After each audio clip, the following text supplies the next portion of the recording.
ദൈവ തിരുനാമത്തിന് മഹത്വം ഉണ്ടാകട്ടെ. അനുഗ്രഹിക്കപ്പെട്ട സമയത്തെ ഓർത്ത് നമുക്ക് ദൈവത്തെ സ്തുതിക്കാം. ഇന്നത്തെ ആലോചനയ്ക്കായിട്ട് ലൂക്കോസിൻ്റെ സുവിശേഷം 10-ാം അധ്യായം 41-ാമത്തെ വാക്യം ഞാൻ എടുക്കുകയാണ്. അത് ഇങ്ങനെ ആണ്: കർത്താവ് അവളോട്, മാർത്തയെ മാർത്തയെ, നീ പലതിനെ ചൊല്ലി വിചാരപ്പെടും, മനം കലങ്ങിയും ഇരിക്കുന്നു. എന്നാൽ അല്പമേ വേണ്ടൂ, അല്ല ഒന്നു മതി. മറിയ നല്ല അംശം തിരഞ്ഞെടുത്തിരിക്കുന്നു, അത് ആരും അവളോട് അപഹരിക്കുകയും ഇല്ല. പ്രാർത്ഥിക്കാം. ഞങ്ങളുടെ കർത്താവും ഞങ്ങളുടെ ദൈവവുമേ, ഈ നല്ല സമയത്തിനായി വീണ്ടും നിന്നെ സ്തുതിക്കുന്നു. കർത്താവെ, സ്തോത്രം ചെയ്യുന്നു. എൻ്റെ അപ്പാ, നിൻ്റെ വചനം സംസാരിപ്പാനും കേൾപ്പാനും കേൾപ്പിക്കുവാനും നീ തന്നിട്ടുള്ള വലിയ സാവകാശത്തിനായി സ്തോത്രം. കർത്താവെ, ഈ കാലഘട്ടങ്ങളിൽ വചനം ആരും ശ്രദ്ധിക്കാത്ത ഒരു കാലഘട്ടം, എന്നാൽ ഒത്തിരി ദൈവമക്കൾ ഇതിൽ ആശ്രയിക്കുന്ന ഒരു കാലഘട്ടം, ഒത്തിരി പേര് സന്തോഷം കൊണ്ടും സമാധാനം കൊണ്ടും തുള്ളിച്ചാടുന്ന ഒരു കാലഘട്ടം. ഈ വചനത്തിൻ്റെ മർമ്മം ഗ്രഹിച്ച് നിന്നെ സ്തുതിച്ച് ജീവിപ്പാൻ നീ ഞങ്ങൾക്ക് ഭാഗ്യം തരണം. ഇത് കേൾക്കുന്ന ദൈവമക്കൾക്കായി സ്തോത്രം. ഇത് ധ്യാനിക്കുന്ന ദൈവമക്കൾക്കായി സ്തോത്രം. ഇപ്പോൾ ഈ ദൃശ്യമാധ്യമങ്ങളുടെ മുമ്പിലിരിക്കുന്ന അനുഗ്രഹിക്കപ്പെട്ടവർക്കായി സ്തോത്രം. അവരുടെ രോഗം സൗഖ്യമാക്കണം കർത്താവേ. അവരുടെ ഭാരങ്ങൾക്ക് വിടുതല കൊടുക്കണം കർത്താവേ. പിരിമുറുക്കം അവസാനിപ്പിക്കണമേ കർത്താവേ. ടെൻഷൻ ഫ്രീ ലൈഫ് അവർക്ക് കൊടുക്കുമാറാകണം. യേശുവിൻ്റെ നാമത്തിൽ തന്നെ ആമേൻ. ഇവിടെ വേദപുസ്തകത്തിൽ ചിന്തിക്കുന്നത്, ദൈവം ആവർത്തിച്ച് ചിലരെ വിളിക്കുന്നുണ്ട്. നമ്മൾ ഒരാളെ വിളിക്കുമ്പോൾ, ഒരു വ്യക്തിയെ വിളിക്കുമ്പോൾ ആദ്യം പേര് പറഞ്ഞ് വിളിക്കും. എന്നെ ഒരാൾ വിളിച്ചാൽ ബഹുമാനപ്പെട്ട അച്ചോ എന്ന് പറഞ്ഞാൽ അവിടെ അവസാനിപ്പിക്കുകയാണ്. അച്ചോ അച്ചോ അച്ചോ എന്ന് മിക്കവാറും വിളിച്ചാൽ ആ വിളിക്ക് എന്തൊക്കെയോ പ്രാധാന്യമുണ്ടെന്നുള്ളത് മനസ്സിലാക്കണം. ആദ്യം ഒരു പ്രാവശ്യം വിളിച്ചാൽ അതിൻ്റെ പ്രാധാന്യവും, അതുതന്നെ ആ പേര് തന്നെ, ആ വിളി തന്നെ 2 പ്രാവശ്യമാകുമ്പോൾ അതിനല്പം പ്രാധാന്യമുണ്ടെന്നുള്ളത് സത്യവേദപുസ്തകം പഠിപ്പിക്കുകയാണ്. ചില കുഞ്ഞുങ്ങളെ കുസൃതി കാണിക്കുമ്പോൾ ചില അമ്മച്ചിമാരും അപ്പച്ചന്മാരും എടാ എന്ന് വിളിക്കും. വേറെ ചില അപ്പച്ചനും അമ്മച്ചിയും ആ വിഷയങ്ങളുടെ, അവൻ ചെയ്യുന്ന ആ പ്രശ്നങ്ങളുടെ, അവൻ ചെയ്യുന്ന ആ തെറ്റിൻ്റെ കാഠിന്യത്തിനൊത്ത് ഡ ഡ ഡ എന്ന് വിളിക്കുമ്പോൾ തന്നെ അതിൽ ഒത്തിരി പ്രാധാന്യമുള്ള, അഥവാ അവൻ ഒരു അപകടമുള്ള വിഷയത്തിലേക്ക് ചാടുന്നു. നല്ല ഒരു മുന്നറിയിപ്പാണ് അവിടെ കൊടുക്കുന്നത്. ഞാൻ പറഞ്ഞു വന്നതിൻ്റെ അർത്ഥം, കർത്താവ് സത്യ വേദപുസ്തകത്തിൽ ഒത്തിരി ചിന്തകൾ, ഒത്തിരി മർമ്മങ്ങൾ പറഞ്ഞതിൻ്റെ കൂട്ടത്തിൽ ചില സ്ഥാനത്ത് ചില വ്യക്തികളെ ആവർത്തിച്ച് വിളിക്കുന്നതായി ബൈബിൾ പറയുന്നുണ്ട്. ഒരു പ്രാവശ്യമല്ല, 2 പ്രാവശ്യം വീണ്ടും വിളിച്ച് അവരെ ബോധ്യപ്പെടുത്തുക. ഒരു പ്രാവശ്യം വിളിച്ചാൽ അവർക്ക് ബോധ്യമാവുകയില്ല. ചില ആളുകൾ പഴയ കാലത്ത് പ്രായമുള്ളവർ പറയാറുണ്ട്, ഒരു മഴയ്ക്ക് ചിലർ കുട ചൂടുകയില്ല എന്ന് പറഞ്ഞതുപോലെ ചിലരോട് വളരെ ശാന്തമായി സംസാരിച്ചാൽ ചിലർക്ക് അത് മനസ്സിലാകത്തില്ല. അല്ലെങ്കിൽ തന്നെ വളരെ പ്രധാനപ്പെട്ട കാര്യങ്ങൾ സംസാരിക്കുമ്പോൾ ആവർത്തിച്ച് പറഞ്ഞാൽ ചിലർക്ക് അത് മനസ്സിലാകത്തുള്ളൂ. ഇവിടെ മാർത്തേ എന്താണ് മാർത്തയെ കർത്താവ് ആവർത്തിച്ച് വിളിക്കാൻ കാരണം? യേശു കടന്നു വന്നിട്ടും യേശുവിൻ്റെ കാൽപാദത്തിലിരുന്ന് വചനം പഠിക്കുവാനോ, യേശുവിൻ്റെ കാൽപാദത്തിലിരുന്ന് ചിന്തിക്കുവാനോ അതിനൊന്നും മാർത്തയ്ക്കിപ്പോൾ സമയം ഇല്ല. മാർത്ത കർത്താവിൻ്റെ ശുശ്രൂഷയ്ക്കായി കാൽപാദത്തിൽ ഇരിക്കുന്നതിന് പകരം പലതിനെക്കുറിച്ച് വിലപിക്കുകയും ചിന്തിക്കുകയും വെപ്രാളം കാട്ടുകയും പല ചിന്തകളുമായി മനസ്സിനെ അസ്വസ്ഥപ്പെടുത്തുകയും ചെയ്യുന്നത് കണ്ടപ്പോൾ യേശു അവളോട് പറഞ്ഞു, മാർത്തേ മാർത്തേ, നീ പലതിനെ ചൊല്ലി, പല വിഷയങ്ങളെക്കുറിച്ച്, പല ചിന്തകളെക്കുറിച്ച് ആലോചിച്ച് ഭാരപ്പെടേണ്ടതില്ല.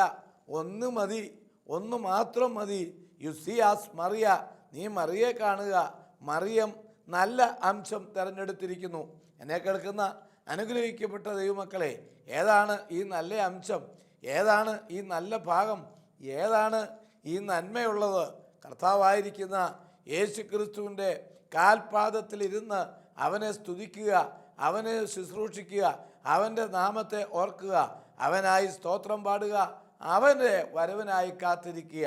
ഇതാണ് സത്യത്തിൽ ഇന്ന് സകല മാനവരാശിക്കും വേണ്ടത്. ഇവിടെ മാർത്തേ മാർത്തേ എന്ന് വിളിക്കുമ്പോൾ മാർത്തയുടെ ആ ഒരു വിളി കൊണ്ട് മാർത്ത അടുത്തു വരികയോ അല്ലെങ്കിൽ മാർത്തയ്ക്ക് അതിൻ്റെ പ്രാധാന്യം മനസ്സിലാവുകയോ ചെയ്യുക ഇല്ല എന്ന് യേശുവിന് വ്യക്തമായി അറിയാമായിരിക്കുന്നതുകൊണ്ടാണ് വീണ്ടും മാർത്തേ മാർത്തേ എന്ന് ആവർത്തിച്ച് വിളിക്കുന്നത്. ഈ കാലഘട്ടങ്ങളിൽ ദൈവമക്കൾ ഓർക്കുക, ദൈവം നിന്റെ തെറ്റിൽ നിന്നും നീ ആയിരിക്കുന്ന പതനത്തിൽ നിന്നും നിന്നെ വീണ്ടെടുക്കാൻ ഒത്തിരി പ്രാവശ്യം ആവർത്തിച്ച് നിന്റെ പുറകെ നടക്കുന്നുണ്ടെന്നുള്ളത് നീ അറിഞ്ഞിരിക്കേണ്ടതാണ്. നീ അത്ര കാഠിന്യത്തിൽ വീണുപോയിരിക്കുന്നു. നിന്റെ പാപം അത്ര കഠിനമാണ്. കഠിനമായിരിക്കുന്ന പാപത്തിൻ്റെ ഉള്ളിൽ ജീവിതത്തിൽ പാഴ്വേലകൾ, ജീവിതത്തിൽ കഴുകിക്കളയാൻ കഴിയാത്ത ചുവപ്പുള്ള പാപങ്ങൾ, ആ പാപത്തിൻ്റെ മറവിൽ അതിൻ്റെ അടിത്തട്ടിൽ ആണ്ടുകിടക്കുന്ന എന്നെയും നിന്നെയും ഒരു പ്രാവശ്യം കൊണ്ടല്ല പലപ്പോഴും ആവർത്തിച്ച് കർത്താവ് വിളിക്കുന്നുണ്ട്. സ്നേഹിത, മകനെ മകനെ മകനെ മകനെ അവൻ ആവർത്തിച്ച് വിളിക്കുകയാണ്. എന്തുകൊണ്ടെന്നാൽ ആവർത്തിച്ച് വിളിച്ചാലെങ്കിലും നാം വരുമോ എന്ന് കർത്താവിന് പ്രത്യാശയുണ്ട് നമ്മെക്കുറിച്ച്. അതുകൊണ്ട് മാർത്തയോട് പറയുന്നത്, മാർത്തേ മാർത്തേ, നീ എന്നിൽ വിശ്വസിക്കുക, ഞാനാണ് സത്യത്തിൽ ജീവൻ്റെ വഴി, എന്നെയാണ് ശുശ്രൂഷിക്കേണ്ടത്, എൻ്റെ തൃപ്പാദങ്ങളിലാണ് നീ അഭയം കണ്ടെത്തേണ്ടത്. ഞാനുള്ളപ്പോൾ നീ എൻ്റെ അടുക്കൽ വരിക.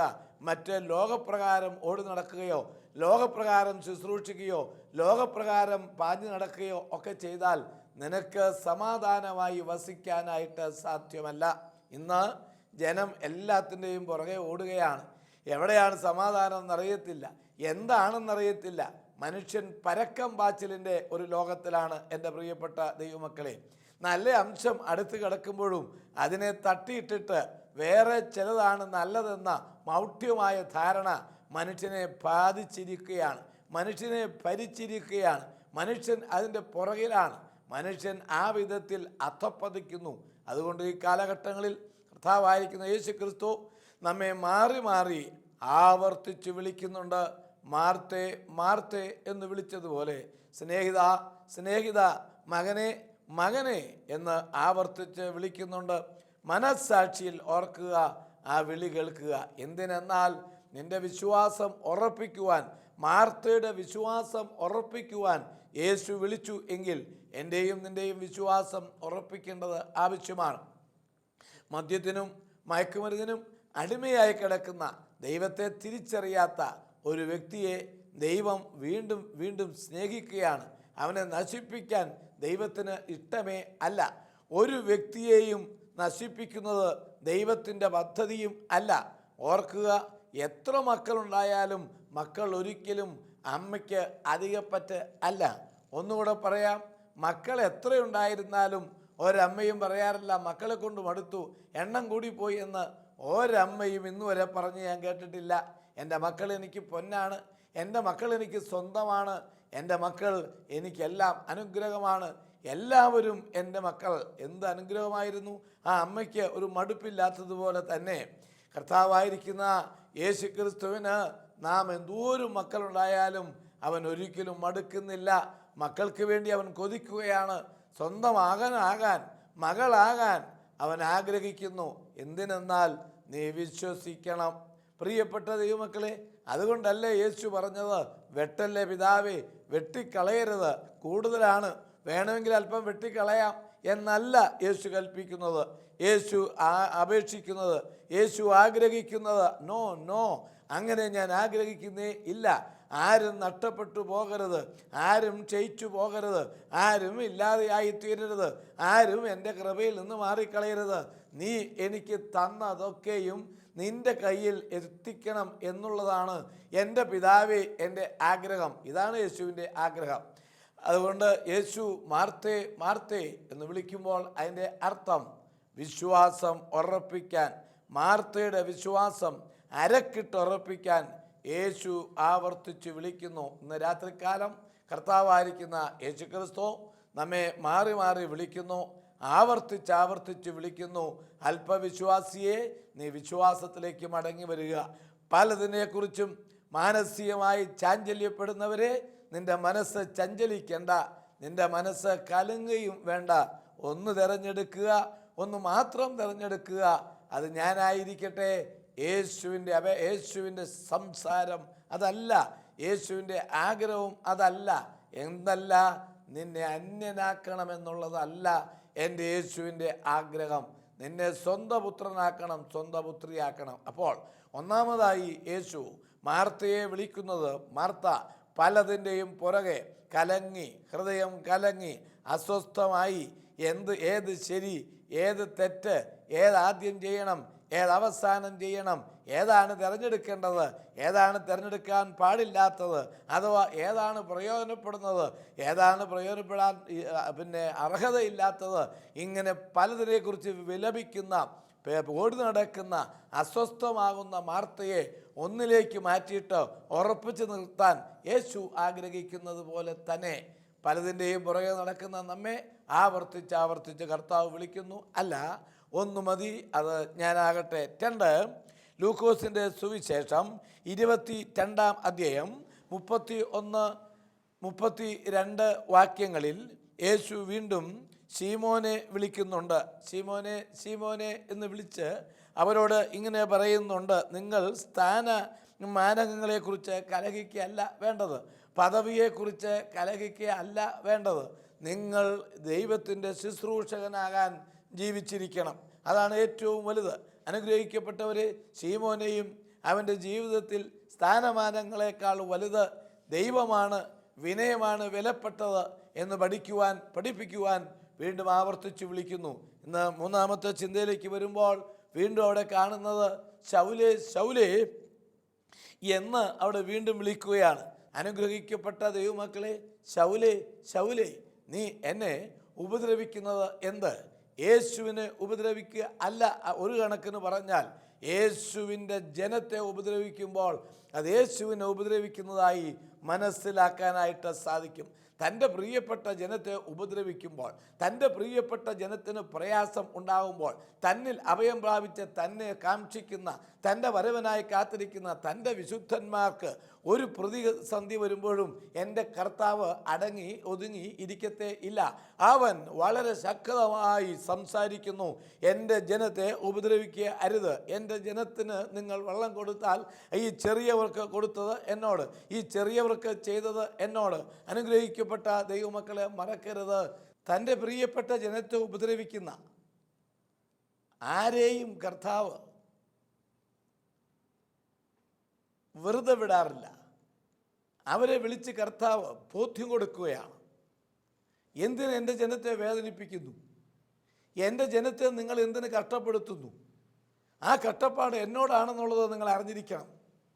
അനുഗ്രഹിക്കപ്പെട്ട ദൈവമക്കളെ, ഒന്ന് ഞാൻ പറയാം, എൻ്റെ കർത്താവായിരിക്കുന്ന യേശു ക്രിസ്തുവിൽ വിശ്വസിച്ച് അവനായി കാത്തിരിക്കുന്ന ഒരു ദൈവവേദനയെയും ലോകത്തിന് ഉപദ്രവിക്കാൻ അവൻ സമ്മതിക്കുകയില്ല. അവൻ നിങ്ങളെ നാശത്തിന് വിട്ടുകൊടുക്കുകയും ഇല്ല. നിങ്ങളുടെ ക്ഷയം അവന് സഹിക്കാൻ കഴിയാത്ത ഒന്നാണ്. ഇന്ന് രാത്രികാലം വളരെ സന്തോഷത്തോടെ ഞാൻ പറയട്ടെ, കർത്താവായിരിക്കുന്ന യേശു ക്രിസ്തുവിൻ്റെ 1189 അധ്യായങ്ങളും ലക്ഷോപലക്ഷം അക്ഷരങ്ങളും 33 ലക്ഷത്തിൽ പരം അക്ഷരങ്ങളും കുത്തുകളും കൊമകളുമുള്ള ഈ സത്യവേദപുസ്തകം 66 ഗ്രന്ഥങ്ങളായി നിങ്ങളുടെ കയ്യിൽ ഉണ്ടെങ്കിൽ ഈ പുസ്തകത്തിൽ പറഞ്ഞിട്ടുള്ള ഓരോ വാക്കും അക്ഷരവും സത്യമാണെന്ന് നിങ്ങൾ അറിഞ്ഞിരിക്കണം. അത് നിങ്ങൾക്ക് പ്രത്യാശ തരുന്നതാണ്. നിങ്ങളെ ഒരിക്കലും ആരും ഉപദ്രവിക്കുന്നത് നോക്കി നിൽക്കാൻ എൻ്റെ ദൈവത്തിന് സാധ്യമല്ല. നിങ്ങളെ വേദനിപ്പിക്കുന്നത് കണ്ട് കണ്ണടയ്ക്കാൻ എൻ്റെ ദൈവത്തിന് സാധ്യമേ അല്ല. നിങ്ങളെ പരിഹസിക്കുന്നത് കണ്ട് മിണ്ടാതിരിക്കാൻ എൻ്റെ ദൈവത്തിന് കഴിയത്തില്ല. എൻ്റെ ദൈവം തക്ക സമയത്ത് ബന്ധപ്പെടുന്നു. ശൗലേ, ശൗലേ, നീ എന്നെ ഉപദ്രവിക്കുന്നത് എന്ത്? എന്നിൽ വിശ്വസിക്കുന്ന എൻ്റെ പ്രിയപ്പെട്ട ജനത്തെ, എന്നിൽ ആശ്രയിക്കുന്ന എൻ്റെ പ്രിയപ്പെട്ട ശിഷ്യന്മാരെ, എന്നിൽ ആശ്രയിക്കുന്ന എൻ്റെ വേണ്ടപ്പെട്ട അനുഗ്രഹിക്കപ്പെട്ട വിശുദ്ധ ജാതിയെ നീ എന്തുകൊണ്ട് ഉപദ്രവിക്കുന്നു? ശൗലേ, ശൗലേ.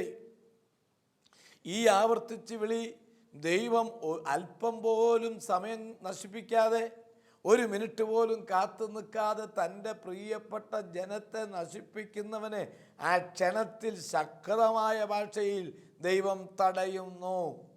ദൈവം സാവധാനത്തിൽ ചെയ്യുന്ന കാര്യമുണ്ട്, ധൃതിയിൽ ചെയ്യുന്ന കാര്യം ഉണ്ട്. പാപിയോട് ദൈവം സാവധാനത്തിൽ ഇടപെടുന്നു. ശിക്ഷാർഹന്മാരോട് ദൈവം ഉദാസീനത കാണിക്കുന്ന ദൈവമാണ്. എന്നാൽ ദൈവത്തിന് കൃപാദാനങ്ങൾ കൊടുക്കുന്ന കാര്യത്തിൽ അവൻ വളരെ തിടുക്കമുള്ള ദൈവമാണ്. ഓർക്കുക, ശിക്ഷാർഹന്മാരോട് ദൈവം ഉദാസീനതയാണ് കാണിക്കുന്നത്, പതുക്കെ പതുക്കെ പതുക്കെ. എന്നാൽ ദൈവജനത്തിന് ഘട്ടം വരുമ്പോൾ, ദൈവജനത്തിന് പ്രയാസങ്ങൾ വരുമ്പോൾ, ദൈവജനത്തിന് ഭാരങ്ങൾ വരുമ്പോൾ എൻ്റെ ദൈവം തക്ക സമയത്ത് ഇടപെട്ടിരിക്കും. എൻ്റെ ദൈവം തക്ക സമയത്ത് നിങ്ങളെ സഹായിക്കും. നിങ്ങളെ ഉപദ്രവിക്കുന്ന ആരെയും ദൈവം നോക്കി നിൽക്കുക ഇല്ല. നിങ്ങൾക്ക് ദോഷം വരുന്ന ഒന്നിനും ദൈവം കൂട്ടുനിൽക്കുകയും ഇല്ല. അതുകൊണ്ട് ധൈര്യമായി ദൈവത്തിൽ ആശ്രയിക്കുന്ന ഒരുത്തിന് ഭയപ്പെടേണ്ട വരിക ഇല്ല. അതാണ് ദാവീദ് പറഞ്ഞതും, ഞാൻ എൻ്റെ കണ്ണുകളെ പർവ്വതത്തിലേക്ക് ഉയർത്തും, എൻ്റെ സഹായം എവിടെ നിന്ന് വരും? എൻ്റെ സഹായം ആകാശത്തെയും ഭൂമിയെയും സൃഷ്ടിച്ച യഹോവയിൽ നിന്ന് വരും. എനിക്ക് ഉറപ്പുണ്ട്, ഞാൻ അതിൽ വിശ്വസിക്കുക ആണ്. എനിക്ക് ധൈര്യമായിട്ടിരിക്കാം, എൻ്റെ ദൈവം എന്നെ കൈവിടുക ഇല്ല. വീണ്ടും അടുത്തതായി അപ്പോൾ 1, 2, 3 വീണ്ടും യേശു പറയുകയാണ്, അബ്രഹാമേ അബ്രഹാമേ. അവിടെ ദൈവം വളരെ വ്യക്തമായി പുറപ്പാട് പുസ്തകത്തിലും പിന്നെ ലൂക്കോസിൻ്റെ സുവിശേഷത്തിലും ഉൽപ്പത്തി പുസ്തകത്തിലും ഒക്കെ വിളിച്ചു പറയുന്നത് ഒരു വലിയ മർമ്മമാണ്. അനുഗ്രഹിക്കപ്പെട്ട ദൈവമക്കളെ, പലപ്പോഴും അബ്രഹാമിനെ ദൈവം ആവർത്തിച്ച് വിളിക്കുകയാണ്. എന്തിനാണ് ആവർത്തിച്ച് വിളിക്കുന്നത്? തൻ്റെ പ്രിയപ്പെട്ട മകൻ വാഗ്ദത്ത കാലത്ത്, വാർദ്ധക്യകാലത്ത് തനിക്ക് യഹോവയായിരിക്കുന്ന ദൈവം ദാനമായി കൊടുത്തിട്ടുള്ള ഇസഹാക്ക് മോറിയാമലയുടെ നെറുകയിൽ കിടക്കുമ്പോൾ അറക്കപ്പെടാൻ, കത്തികൊണ്ട് വെട്ടുകേക്കാൻ, ആട്ടിൻകുറ്റിന് പകരമായി ബലിയർപ്പിക്കപ്പെടുവാൻ കൈകാലുകൾ ബന്ധിച്ച് പ്രതിസന്ധിയുടെ നടുവിൽ കുഞ്ഞും അപ്പനുമായിരിക്കുമ്പോൾ വിളിക്കുന്നു ദൈവത്തിൻ്റെ വിളി, അബ്രഹാം അബ്രഹാമേ, ബാലൻ്റെ മേൽ നീ കൈവയ്ക്കരുത്. അതിൻ്റെ അർത്ഥം തിരിഞ്ഞു നോക്കുക. അവൻ തിരിഞ്ഞു നോക്കി, നിൽക്കുന്നു ഒരു കുഞ്ഞാട്, ഒരു മുട്ടനാട്, കൊമ്പുകൾ ബന്ധിക്കപ്പെട്ട് ചുറ്റപ്പെട്ട് നിൽക്കുന്നു ഒരു കുഞ്ഞാട് അഥവാ കൊമ്പനാട്.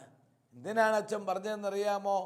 അനന്തര തലമുറയ്ക്ക് ദോഷം വരുന്ന സമയത്ത് സ്വർഗത്തിലെ ദൈവം നിന്നെ കാത്ത് സൂക്ഷിക്കും. അനന്തര തലമുറയുടെ രക്ഷ ദൈവത്തിൻ്റെ പദ്ധതിയാണ്.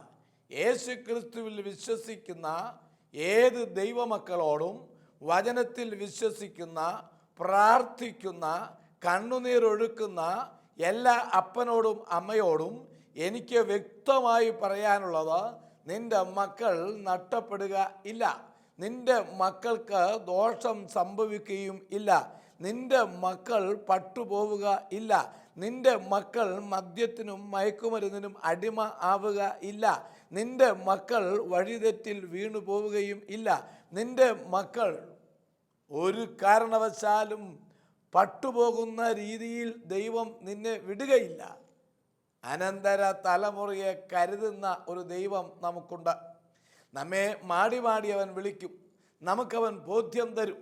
നമുക്കവൻ ക്രമീകരണങ്ങൾ ചെയ്തു തരും. നിങ്ങൾ വിചാരിക്കാത്ത കരുതൽ കർത്താവിൻ്റെ കരങ്ങളിൽ കാത്തിരിപ്പുണ്ടെന്നുള്ളത് കണ്ണ് തുറന്ന് കാണണം. പ്രിയപ്പെട്ട ദൈവമക്കളെ, കാണണം.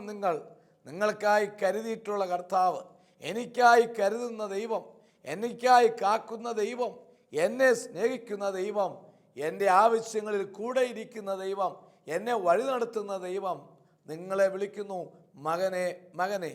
നിങ്ങളെ വിളിക്കുന്നു മകളെ മകളെ. നിൻ്റെ കുഞ്ഞിനെ സൂക്ഷിക്കുക, നിൻ്റെ കുഞ്ഞിനെ രക്ഷിക്കുക. നിൻ്റെ കുഞ്ഞിനായി ഞാൻ കരുതി വച്ചിട്ടുണ്ട്.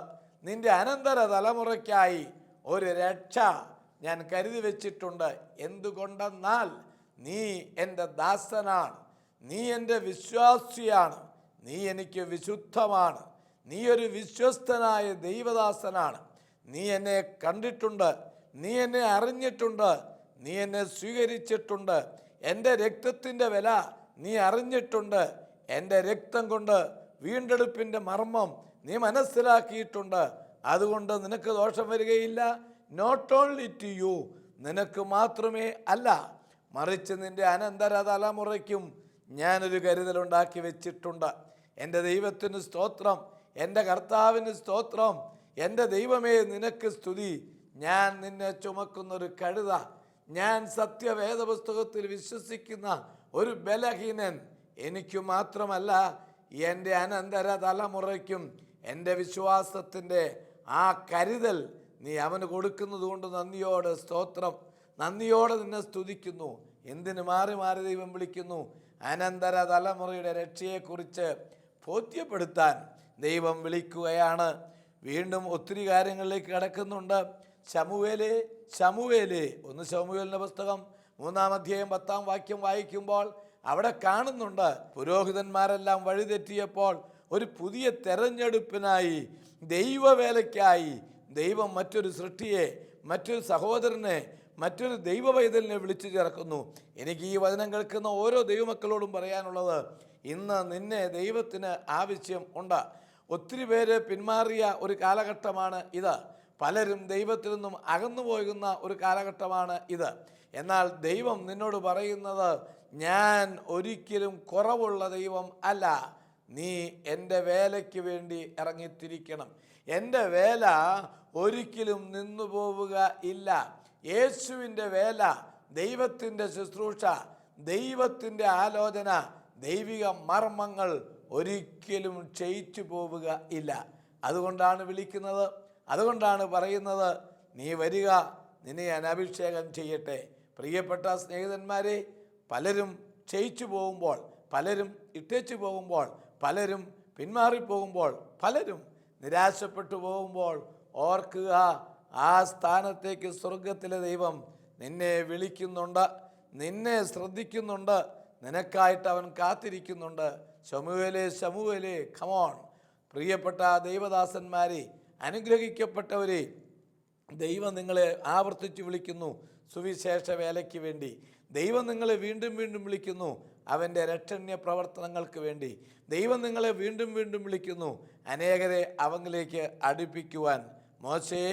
മോശേ പുറപ്പാട് പുസ്തകം 3-ാം അധ്യായം 4-5 വാക്യങ്ങളിൽ പറയുന്നു, വിശുദ്ധിയെക്കുറിച്ച് അറിയിക്കാൻ, നീ നിൽക്കുന്ന സ്ഥലം വിശുദ്ധമാണെന്ന് ഒരിക്കൽ കൂടെ ബോധ്യപ്പെടുത്താൻ മോശയെ ദൈവം വിളിക്കുന്നു.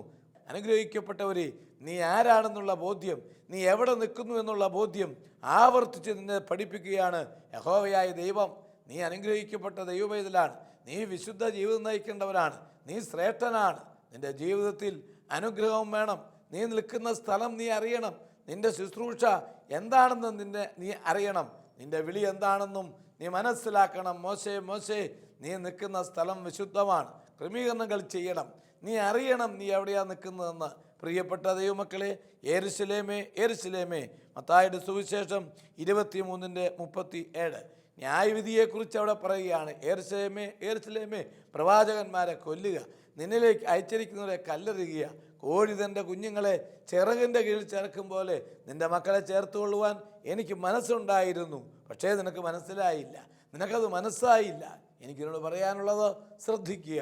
ഒരു ന്യായവിധിക്കായി ദൈവം ആവർത്തിച്ച് വിളിക്കുന്നു. ഓർക്കുക, വിശ്വാസം ഉറപ്പിക്കാൻ ദൈവം വിളിക്കുന്നുണ്ട്. മറന്നു പോകാതിരിക്കുക. വീണ്ടും അനന്തര തലമുറയുടെ രക്ഷയെക്കുറിച്ച് ദൈവം നിങ്ങളെ അറിയിക്കുന്നുണ്ട്. പോരാ, ദൈവവേലയ്ക്കായി പലരും പിന്മാറിയപ്പോൾ നിന്നെ യഹോവയായ ദൈവം വിളിക്കുന്നു. തീർന്നില്ല. നീ നിൽക്കുന്ന സ്ഥലത്തെയും നിൻ്റെ വേലയെക്കുറിച്ച് ബോധ്യപ്പെടുത്താൻ ദൈവം നിന്നെ വിളിക്കുന്നു. അവസാനിക്കുന്നില്ല. വരാൻ പോകുന്ന ന്യായവിധിയെക്കുറിച്ചും വിളിപ്പാനും പഠിപ്പാനും ദൈവം നിന്നെ വിളിക്കുന്നു. ദൈവം അനുഗ്രഹിക്കട്ടെ. ആവർത്തന വിളി കേട്ട് മാനസാന്തരപ്പെട്ട് ദൈവത്തിലേക്ക് വരാൻ ദൈവം കൃപ തരട്ടെ. സ്തോത്രം.